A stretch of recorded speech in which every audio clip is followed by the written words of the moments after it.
शायद स्ट्रीम हो तो साइंस हो यार। जितने भी साइंटिस्ट हैं, जितने भी स्पेस टेक्नोलॉजीज देखते हैं, वो सब क्राइम सीन की इन्वेस्टिगेशन। ये और भी तगड़ी डिग्री है, गवर्नमेंट जॉब एग्जाम होता है इसके लिए, एटीसी के लिए, और बहुत बहुत शानदार जॉब होती है। कई लोगों का गोल कुछ नहीं होता, सिर्फ आईआईटी जाना होता है। आपको कभी भी ये प्रॉब्लम नहीं आएगी कि मेरे को जॉब नहीं मिल रहा है। देन कुछ लोगों को गेमिंग का बहुत शौक होता है, तो एक बहुत बहुत बड़ा फील्ड है, इसमें बहुत सारा पैसा है, आप बहुत अच्छे से कमाई कर सकते हैं। एआई आजकल बूम पे है बिल्कुल, मतलब आप कितना भी कमा सकते हो। अगर आप मनी ओरिएंटेड चाहते हो, एक फोकस्ड करियर, ये एक अच्छा करियर है। ये एक बार ट्राई करिएगा। मैं बहुत इंसिस्ट कर रहा हूं आई नो इसके लिए, लेकिन इट्स अ ड्रीम जॉब। नमस्कार, स्वागत है आप सभी का आज के सेशन में। तो ग्रेड 10 के बच्चों, आप सबने ग्रेड 10 का एग्जाम तो बहुत अच्छे से बखूबी दे दिया है, बड़ी मेहनत के साथ, और मैं आशा करता हूं कि मार्क्स भी बहुत अच्छे आने वाले हैं आप सबके। लेकिन अब आपके मन में एक अगला सवाल आता होगा बार बार, वो है कि अब कौन सी स्ट्रीम ऑप्ट करूं।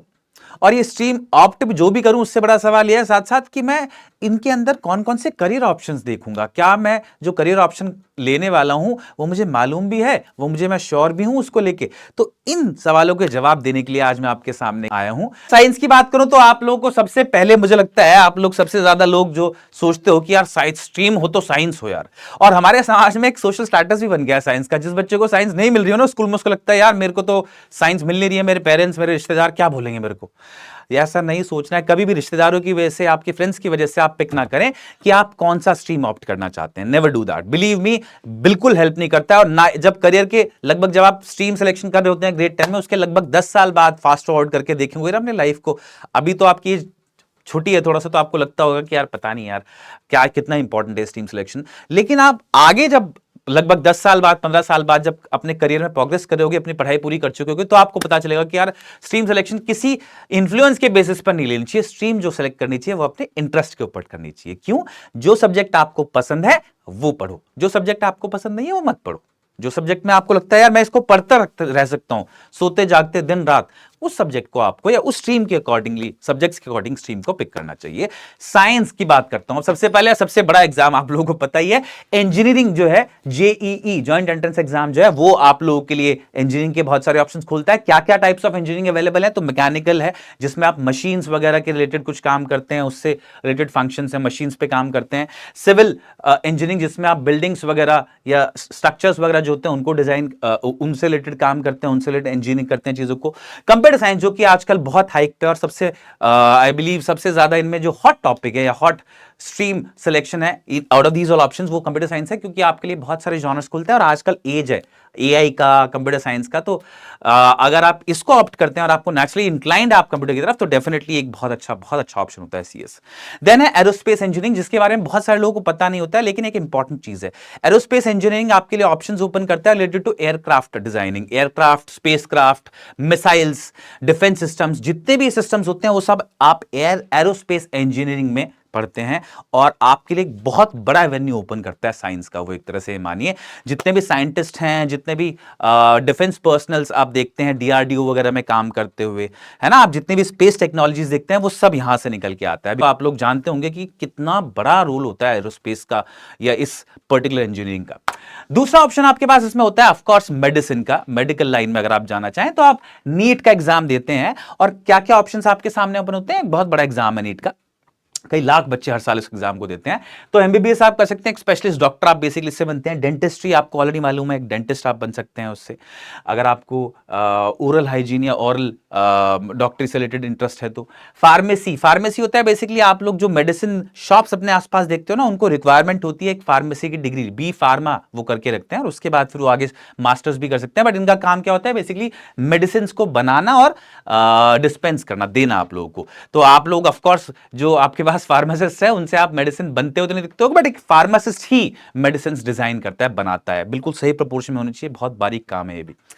वेटरिनरी होता है, जो एनिमल डॉक्टर्स होते हैं, वेटरिनरी सर्जन बोलते हैं, वेटरिनेरियन बोलते हैं इनको, जो कि जानवरों के डॉक्टर होते हैं। ये भी एक अच्छा इंटरेस्ट है। अगर आपको पेट्स के प्रति थोड़ी सी आप इंक्लाइंड हैं, पेट्स के लिए आपको अच्छे लगते हैं पेट्स, अगर आप उनके साथ अच्छा टाइम स्पेंड करते हैं, आपके मन में ये इच्छा भी है कि यार मैं डॉक्टर लाइन में जाऊं, तो ये एक अच्छा सब्जेक्ट हो सकता है। हालांकि बहुत सारे लोग इसको अगेन सोसाइटल प्रेशर की वजह से ना लें, बट अगर आपका इंटरेस्ट है तो बहुत अच्छा फील्ड है, क्योंकि वेटरी डॉक्टर्स बहुत ज्यादा संख्या में नहीं है। इसी कारण से सोसाइटल प्रेशर की वजह से, एक्सपेक्टेशंस की वजह से लोग कई बार ऑप्ट भी नहीं करते इसको इंटरेस्ट होने के बावजूद।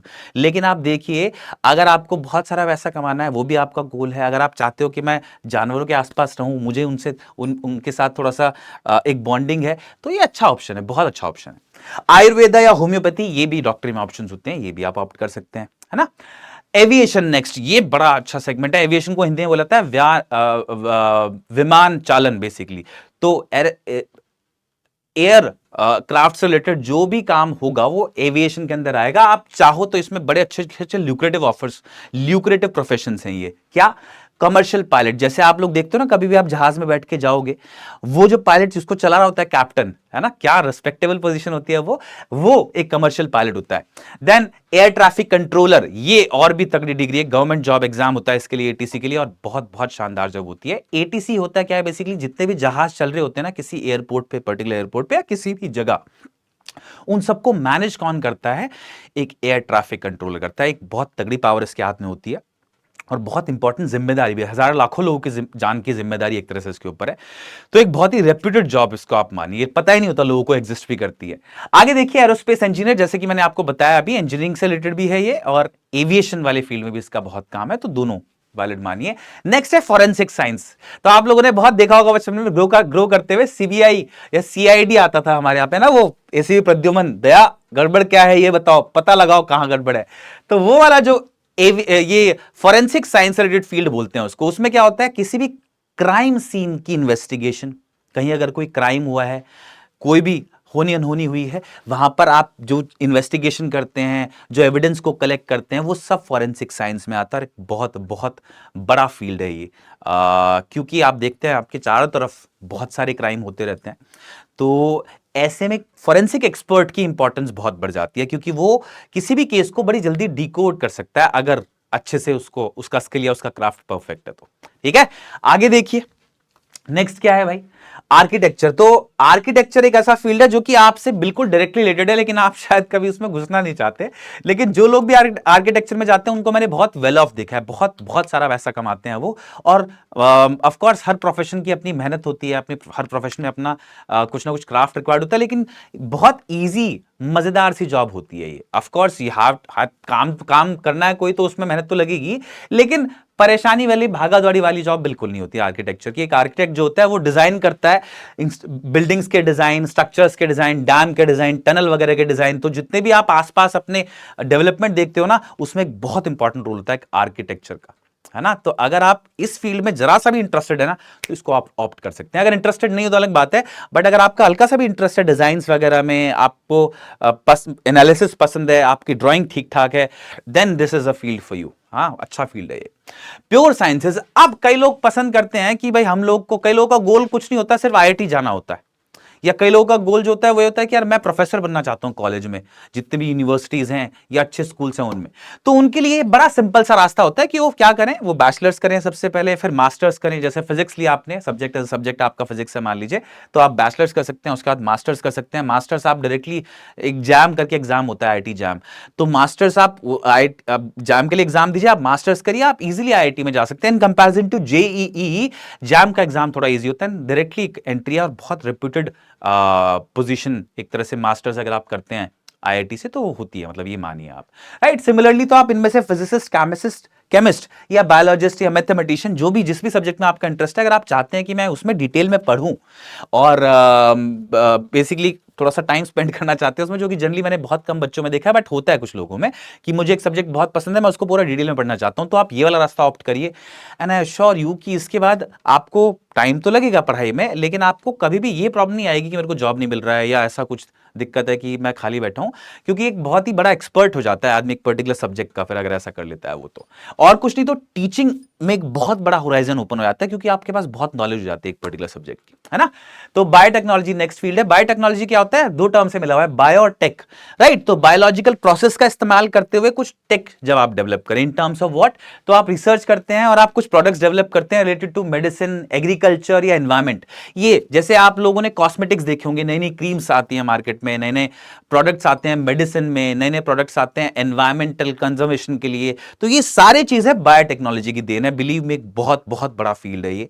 और क्योंकि हम लोग ज्यादातर घिरे होते हैं इंजीनियरिंग और नीट में, है ना, जेई और नीट में, ना, इसी में दिमाग चलता है ज्यादातर। तो ये एक ऐसा फील्ड है जो कि बच्चों को, अगर किसी ने साइंस भी ऑप्ट करी तो ग्रेजुएशन के बाद रियलाइज करता है कि यार ये फील्ड भी है मेरे पास, भूल ही जाता है कि ऐसा भी कुछ है। और ये बहुत बहुत बड़ा फील्ड है, इसमें बहुत सारा पैसा है, आप बहुत अच्छे से कमाई कर सकते हैं कुछ इजीली, मतलब 1 lakh to 2 lakh bucks easily a month आप स्टार्ट करेंगे उससे। और उसके बाद एन, मतलब स्काई इज द लिमिट, मतलब आप कितना भी कमा सकते हो अगर आप मनी ओरिएंटेड चाहते हो, एक फोकस्ड करियर, ये एक अच्छा करियर है, ये मानिए आप। ठीक है, आगे चलते हैं, चलिए moving on. Data science and AI. तो एआई आजकल बूम पे है बिल्कुल। अगर आप चाहते हो कि उसमें कुछ करना चाहते हैं तो हाँ, आप साइंस स्ट्रीम से जा सकते हो। Then there are specific courses जो कि एआई को केटर करते हैं और आप उसमें काम कर सकते हो। देन कुछ लोगों को गेमिंग का बहुत शौक होता है, तो गेम डिजाइनिंग में वो जा सकते हैं। क्या होता है इसमें, इसमें एक तो है थोड़ा सा टेक्निकल काम जिसमें आप कोडिंग वगैरह करते हैं गेम की, एक काम है थोड़ा डिजाइनिंग वाला जिसमें आप स्टोरी लाइन सोचते हैं, कैरेक्टर्स के बारे में सोचते हो, पूरा मैकेनिक्स देखते हो गेम का। ठीक है, थोड़ा टेक्निकल काम हो गया, विजुअल इफेक्ट्स, 3D। तो ये दोनों अलग अलग हैं, आपका जो भी इंटरेस्ट है उसके अकॉर्डिंग आप पिक कर सकते हो। लेकिन अगर आप एक गेमर हो, आपको गेमिंग का बहुत शौक है, तो you can go for game design, क्योंकि जैसे आप गेमिंग करते हो ना, ऐसे लाखों करोड़ों लोग हैं जो गेमिंग में इंटरेस्टेड होते हैं। And if you are able to create just one masterpiece, अगर आप पूरी लाइफ में एक भी गेम आपने अच्छा सा बना दिया ना, आप एक मल्टी मिलियनर बनेंगे। मतलब आप पैसे की कोई लिमिट ही नहीं होगी, प्लस आप वो काम करेंगे जो आपको पसंद है ना। अगर आपको कोई बोलता है कि यार क्या कर रहे हो तुम, तो गेमिंग खेलते रहते हो, पूरे दिन गेमिंग करते रहते हो, तो आप बड़ा अच्छा सा जवाब दे देंगे उनको। मूविंग ऑन, चलिए, जो कि आखिरी और बड़ा मजेदार सेक्टर है इसमें, डिफेंस सर्विसेज, उसके बारे में बात करते हैं। चलिए, अगर आप एक ऐसी लाइफ चाहते हैं जहां पर आप एक अच्छा सा लाइफस्टाइल हो, रॉयल लाइफस्टाइल हो, आपको बिल्कुल राजा वाला फील हो, क्योंकि हर जगह आपको प्रेफरेंस मिलेगी, हर जगह आपकी रिस्पेक्ट होगी, आप एडवेंचरस लाइफ चाहते हैं, एक आप डिसिप्लिन लाइफ भी चाहते हैं कि यार मैं डिसिप्लिन भी रहूं, हेल्थ का ध्यान रखूं अपनी, और आप देश प्रेम, आप देश प्रेमी हैं, देशभक्त हैं, तो डिफेंस सर्विसेज को जरूर ट्राई करिए। आप लोग शायद हो सकता है डिफेंस पर्सनल बने या ना बने, लेकिन अगर आपने डिफेंस की तैयारी करी या डिफेंस एग्जाम्स दिए और आप बाय चांस इस फील्ड में गए अगर, तो आप कभी भी रिग्रेट नहीं करोगे इसको। Believe me, it's one of the most reputed jobs. अगर आपको एक नौकरी करनी है ना, तो डिफेंस पर्सनल बनिए। बिलीव मी, क्या रिस्पेक्ट है और क्या फील आपकी लाइफ का है। आप एक रॉयल लाइफ, एक ऐसे लाइफस्टाइल में जाते हैं जहां पे आपको लगता है कि यार दुनिया ये भी हो सकती है। ऐसा जॉनर आपके लिए ओपन करता है डिफेंस सर्विसेज। तो मेरी सलाह है कि एक बारी अगर आपका हल्का सा भी इंक्लिनेशन है इस फील्ड में, तो इसके एग्जाम्स को दीजिएगा, एंड इफ इट हैपेंस तो गो फॉर इट, मतलब नथिंग बेटर, क्योंकि इसमें एक सर्टेन एज लिमिट भी होती है। 25 साल तक लगभग आप कुछ एग्जाम दे सकते हैं, देन मैक्सिमम 30 साल तक कुछ एग्जाम दे सकते हैं सिलेक्टेड, और फिर आप एंट्री ले सकते हैं इसमें, बट उससे ज्यादा नहीं है। तो इस एज लिमिट तक जरूर ट्राई करिएगा इसके लिए, अगर आप इंक्लाइंड है साइंस लेने के लिए। ऑफ कोर्स साइंस की जरूरी है इसके लिए, एक तरह से मान सकते हैं आप। दो तरीके से इसमें आप एंट्री ले सकते हैं डिफेंस सर्विसेज में, आर्मी, नेवी, एयरफोर्स में। क्या, एक तो आप 12वीं के बाद एक एग्जाम होता है एनडीए का, उसके थ्रू ले सकते हो। बहुत मुश्किल एग्जाम नहीं होता है, आराम से तैयारी कर सकते हो, कुछ 2-3 महीने का डेडिकेटेड एफर्ट चाहिए बस, and then you will be able to do it. अगर आपने 12वीं अच्छे से पढ़ी है तो फिर तो वो भी नहीं चाहिए, मान लीजिए, बस आपको रिवीजन करना होता है बहुत सारी चीजों का। उसके बाद बच्चा पार्टी, दूसरा तरीका है कि आपने ग्रेजुएशन करी, आप बीएससी कर लो या बीटेक कर लो किसी फील्ड में, और फिर उसके बाद आप CDS, combined defence services exam होता है, बहुत शानदार एग्जाम होता है, और बहुत चांसेस होते हैं अगर आपने सीडीएस क्लियर कर लिया, क्योंकि बहुत कम लोग क्लियर कर पाते हैं, आप उसके बाद फिर एक एसएसबी एग्जाम देते हैं, 5 दिन का प्रोसीजर होता है। I have been through myself, I have been through it myself. It's a experience यार, it's a life changing experience. सिर्फ उस टेस्ट से गो थ्रू करना, अगर आपने उसको क्लियर किया तो फिर अलग ही बात है, बट उससे टेस्ट से गो थ्रू करना अपने आप में एक बहुत बहुत बड़ी एक्सपीरियंस होता है। एएफ कैट है ना, एयरफोर्स के लिए एक टेस्ट होता है, अगर आपने एक टेस्ट क्लियर किया तो आप सीधा एएफ कैट के लिए, एयरफोर्स के लिए जो एसएसबी होता है, उसमें अपीयर करेंगे, इंटरव्यू होता है, एक तरह से 5 दिन का सिलेक्शन प्रोसेस होता है, राइट। तो ये सारे बहुत ही शानदार एग्जाम, ऐसे यूनिवर्सिटी एंट्री स्कीम है, टेक्निकल एंट्री स्कीम है, एनसीसी है, इनमें भी बहुत सारी, ये सारे एग्जाम जो होते हैं वो, या इन सारे रूट्स के थ्रू भी आप डिफेंस सर्विसेज में एंटर कर सकते हैं। बट एक बार ट्राई करिएगा, मैं बहुत इंसिस्ट कर रहा हूं आई नो इसके लिए, लेकिन इट्स अ ड्रीम जॉब, ये मानिए आप। अब आखिरकार, क्योंकि मैंने आपको सब बता दिया है, तो आप लोगों को एक छोटी सी चीज और बताना चाहता हूं, वो ये कि इस एज में मैटर नहीं करता कि आप क्या पिक करते हो। वैसे आई नो कि इंटरेस्ट चेंज हो जाते हैं, हो सकता है आप आज जो पिक करो वो आप 5 साल बाद बदल दो थॉट, कोई गलत बात नहीं है उसमें, लेकिन इस बारे में डिटेल में एक बार सोचना एंड टेकिंग इन्फॉर्म्ड डिसीजन, ये बहुत इंपॉर्टेंट है, क्योंकि फिर आप रिग्रेट नहीं करोगे। अदरवाइज ये रिग्रेट रहता है कि यार मैंने ऐसे ही ले लिया डिसीजन उस टाइम, यार कुछ सोचा नहीं, वो ले रहा था इसलिए मैंने ले लिया। अगर आपके कुछ कमेंट्स हैं रिलेटेड टू दीज जो प्रोफेशंस मैंने बताया आपको जानना है कि इनमें कैसे घुसे, तो mention them in the comment section, मैं उनको एड्रेस कर दूंगा। कैसे इनको ऑप्ट करना है कोर्सेज को, या इनसे अलग कुछ और कोर्सेज हैं, आपने कुछ और सुना है कहीं, उसके बारे में आपको जानना है। क्या एजुकेशनल पाथ होना चाहिए इन सारे कोर्सेज के लिए, प्रोफेशन के लिए, वो आपको जानना है। क्या इनसे आपको फायदा होगा आगे चल के, वो जानना है, तो आप just let me know in the comments, मैं आपको कमेंट्स एड्रेस कर दूंगा। ठीक है, तो मिलते हैं बच्चा पार्टी, सी यू सून।